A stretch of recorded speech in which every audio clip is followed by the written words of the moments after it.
do you do, friends of the Inner Sanctum? This is Raymond, your host of the Squeaking Door. Come right in. What are you staring at? Oh, him. Oh, he won't hurt you. He's been dead for years. He came here with our first program.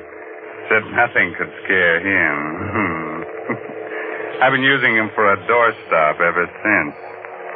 Have to get a new one, though. His bones are showing through.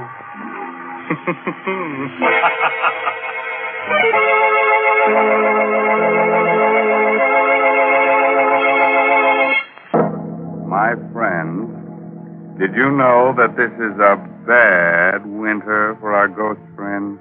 Oh, my, yes. There aren't enough sheets to go around, and lots of them have horrible colds. They float around just coughing and coughing their heads on. Are you all set?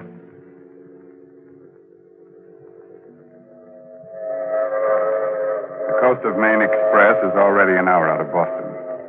It's noon of a windy November day as the New England landscape flashes past.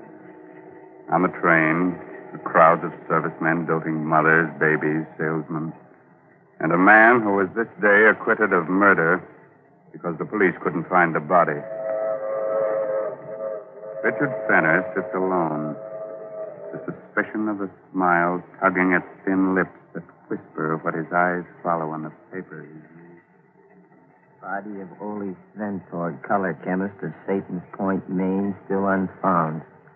Sventorg was known to be developing a paint formula, making it possible for colorblind people to see reds and greens as normal people see them. It is believed that the chemist had the final notes for his successful formula on his person.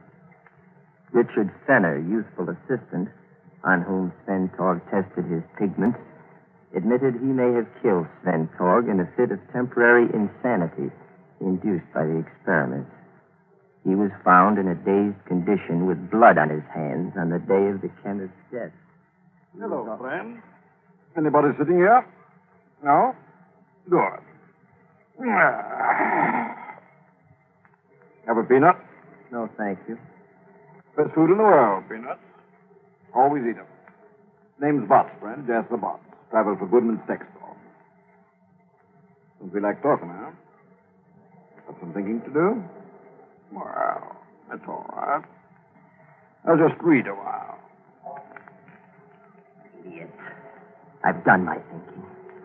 So many things to think about. So much for Anna and me to remember. It had been hard to convince Anna at first. Easy enough for me to say, we have to get rid of Ole. But Ole was Anna's brother. We talked it over on the cliff near the land. We have to, Anna. We have to go through with it. Oh, Richard, there must be some other way. The way things are now, everything's hopeless. You know that. With the paint formula cleared, we can be married. Richard, I love you so much. I'd do anything for us. But this is... Murder? Huh. You needn't look at it that way, darling. So far as you're concerned, Ole will just disappear. But suppose something goes wrong. Suppose you're convicted. Not a chance. You can't convict a man for murder until you find the body. And they'll never find Ole. We must, Anna. We must. Very well, Richard. When? When will you... The moment Ole finishes the formula. It's almost ready now. I'll have to do it that instant to make my alibi hold. Today, tomorrow, soon, anyhow. Everything else is ready. I love you above everything else in the world, Richard. I love you enough for even... Have a peanut, friend? No? Oh, snoozing, huh? Traveling on trains makes some people sleepy. Not me. Been on trains all my life. Never get sleepy. Going far? Satan's Point, Maine. Satan's Point? Never heard of it. Must be a devil of a small place.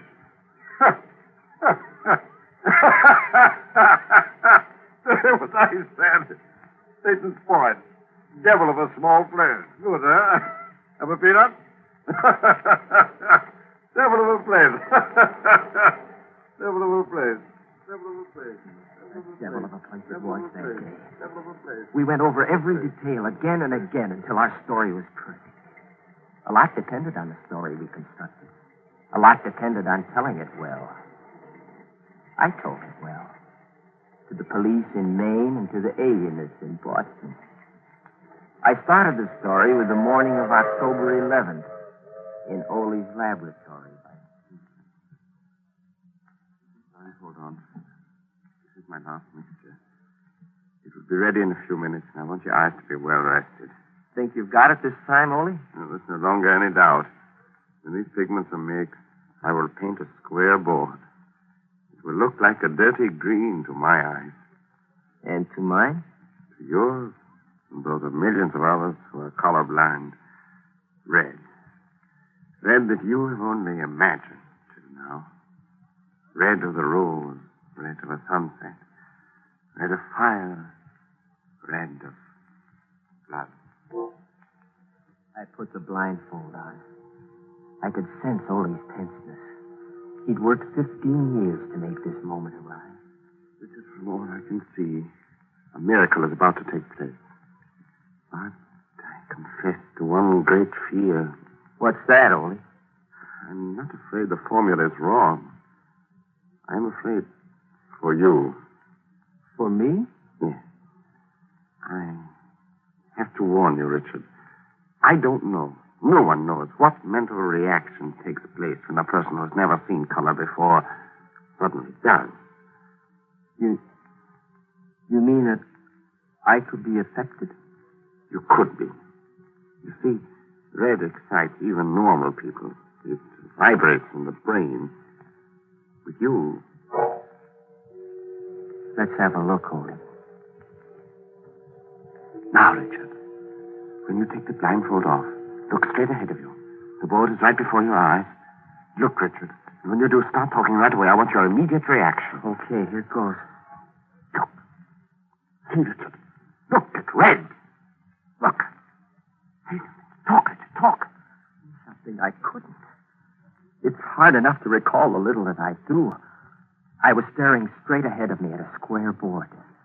Nothing happened for a brief instant. And then I caught my breath sharply. My eyes dried. They burned. I closed them, but the patch of exquisite color seared my brain. A single hot, flashing stab of pain pierced my hip. And then I felt a surging power, a physical power grip me. And Ole's voice reached me, jabbed at me. My whole being seemed to focus on his voice. I had to choke it off. I vividly recall reaching for him across something and finding his throat. And then nothing more. Nothing but the breaking of glass and a sensation of violent action. Motion and action that lasted long after the voice stopped.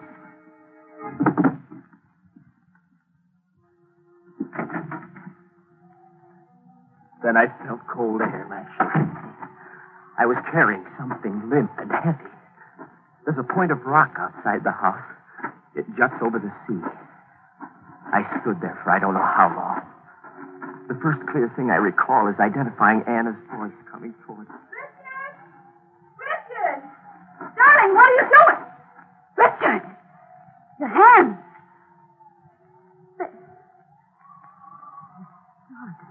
Something died in me. I sank to the ground, moaning. Anna, I'm afraid. I'm afraid.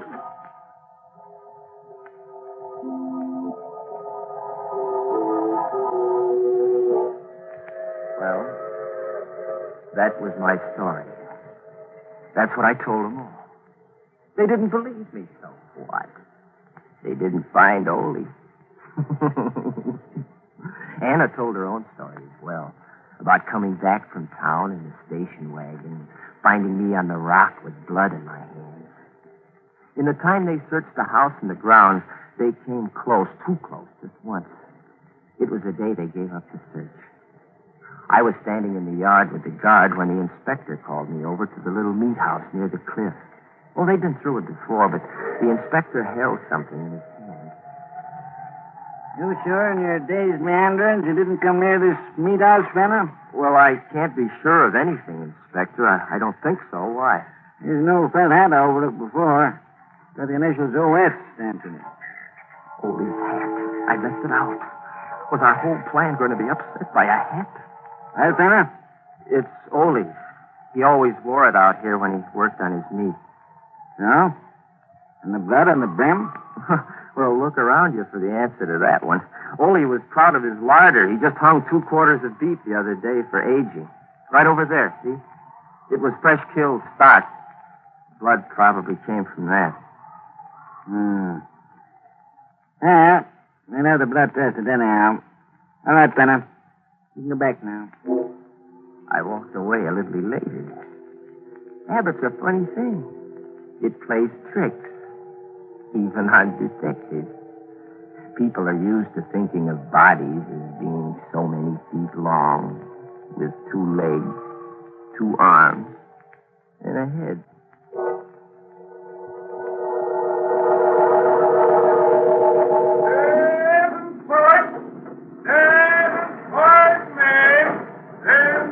Well, friend, this is your stuff, I guess. Yes, this is it. I'm sorry I was such a poor traveling companion. Oh, that's all right. Feel that way myself sometimes. Have some peanuts? No, thanks. So long. Anna! Oh, darling. Oh, darling. Oh, I'm so glad to see you. Everything went just as you said it would, didn't it? And now you're free. Free, but not safe yet, baby. Don't talk here. Let's get in the station wagon first.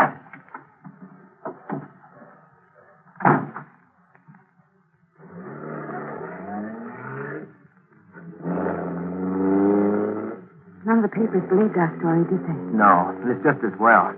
Makes tonight's work easier. But there are so many things I don't understand. Isn't there some other way we could... No. And it's just as well you don't know everything, Anna. There's less chance of your making a slip. It seems to me that I'm in this as deeply as you are. All right.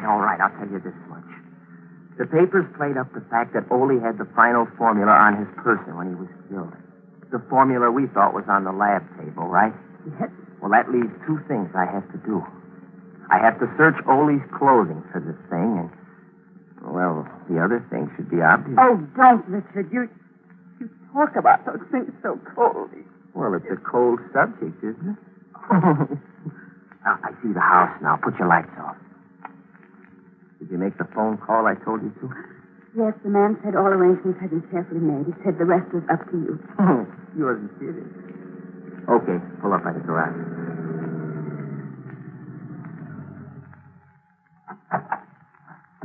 Don't look around you as we walk into the house. Oh, I'm not as calm as I thought I'd be. You've got nothing to be afraid of, darling. Unless you believe in spirits. Richard, let's do what has to be done and go. Did you have that extra key made for the meat house? Yes. Yes, here it is. Good. Now, do just as I tell you. My life depends on it. You'll stand at the kitchen door with the lights off, and you won't take your eyes off the meat house for 1 second. That's right. The meat house door will be open so you can see me working. The lantern will make it light enough. Right now, I'm going to stand in front of the only window in the room we left the blind up on. While I'm there, you go get the dummy we had made to look like you. Put it in a chair in the position you're in now. Got that? Yes. All right, get the dummy. It's in the linen closet.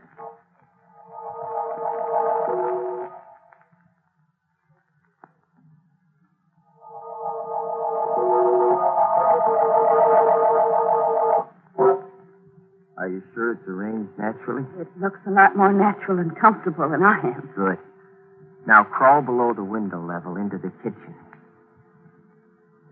Set? All set. Here's the revolver. Now stay in the shadows while I light the lantern and leave. And then stand in the door as I told you to. And remember to watch the meat house. Scared? Yes, but I'll do my part. Don't worry. Just be careful and hurry. Well, this gruesome business will be over soon, baby, and it's worth it. What are a few days of this compared to what's in store for us? I know. But hurry.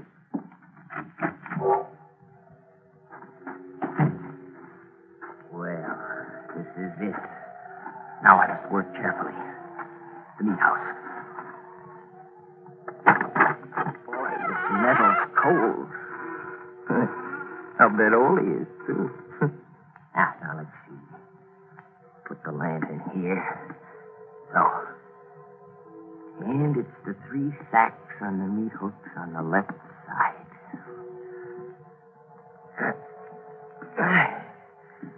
It's heavy. Seem heavier than when I put them up. I'll start on this one. My knife. Yeah, close it here. Now, let's see. It'd be the inside coat pocket.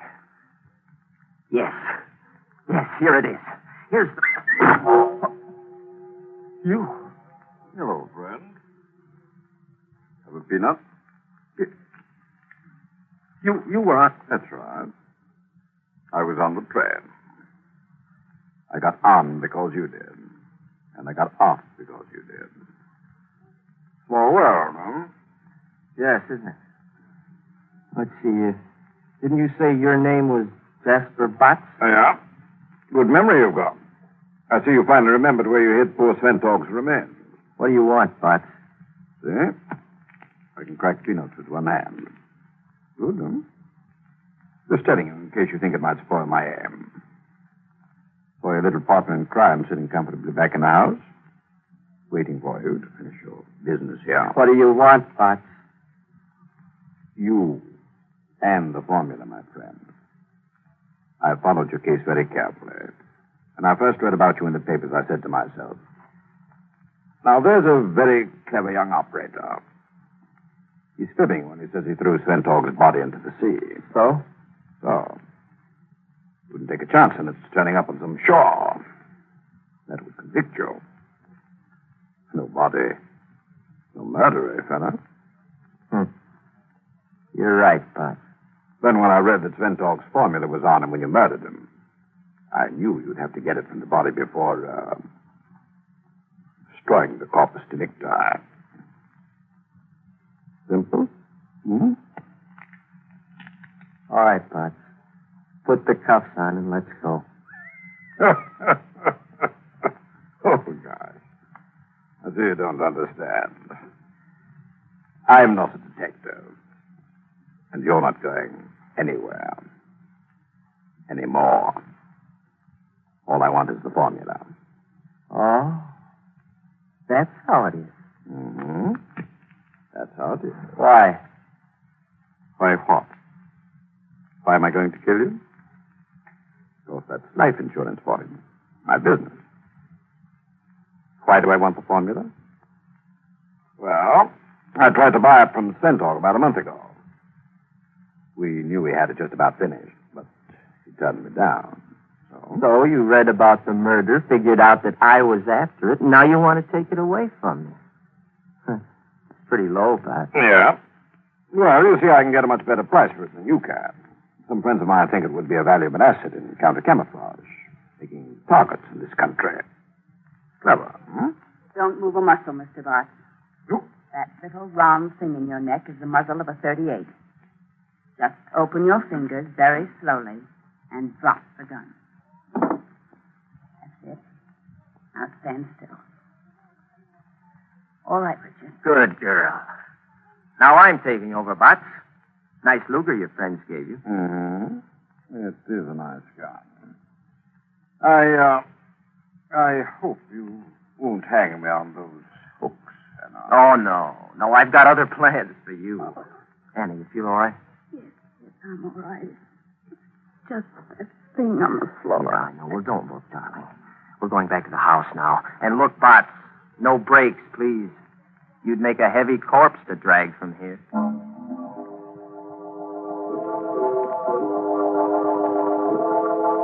Wow, that's a very cozy little room. Tired and everything, huh? Okay, darling, make your phone call.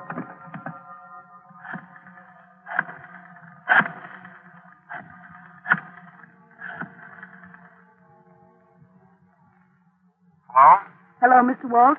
Yes, we've been watching. You've got him? Yes, you can tell your men to close in on the house now. That was Mr. Walsh of the FBI, friend.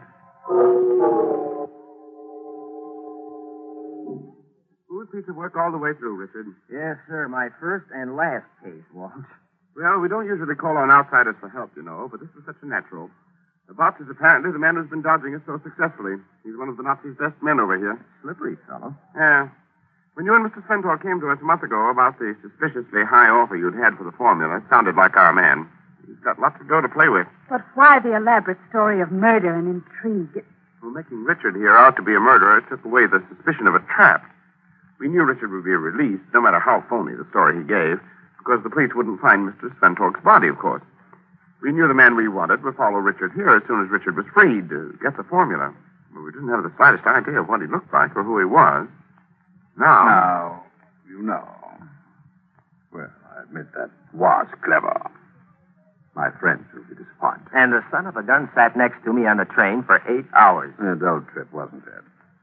But what about the meat house angle? The sacks. That's beef. Just good prime beef. In sacks, it looks a little like I planted Ole's clothes there. Oh, Richard, stop. I've had enough. By the way, where is Mr. Sventork? Oh, my gosh, he came up here from the hotel this afternoon. I'm so used to thinking of him as dead that I forgot all about him. He's probably lost in the...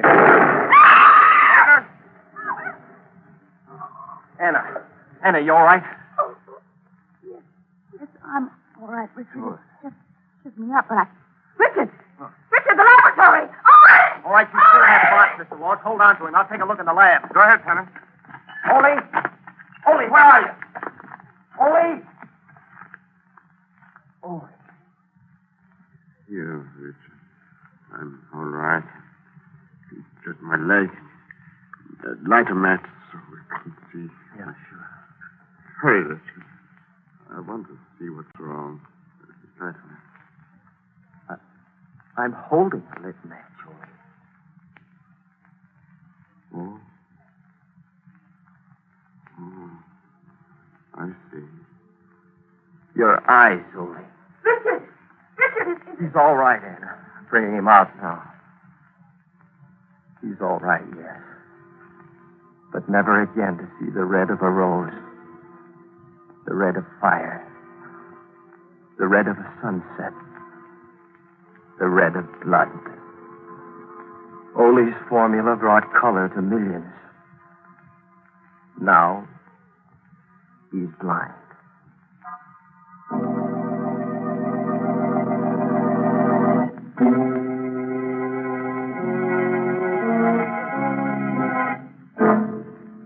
No corpse?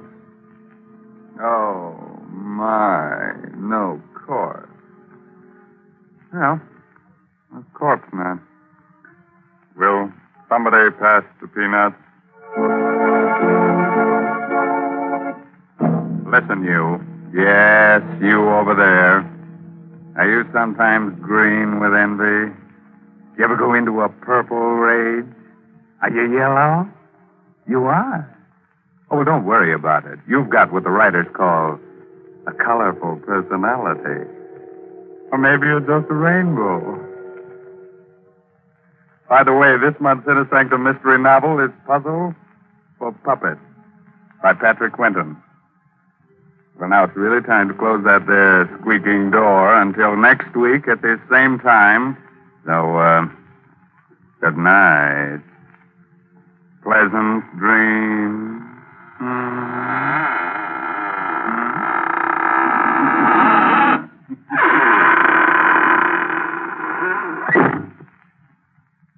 And so for now, we brush off Raymond, a friendly host of Dana Sanctum, a charming ghoul, responsible for tonight's bedtime story.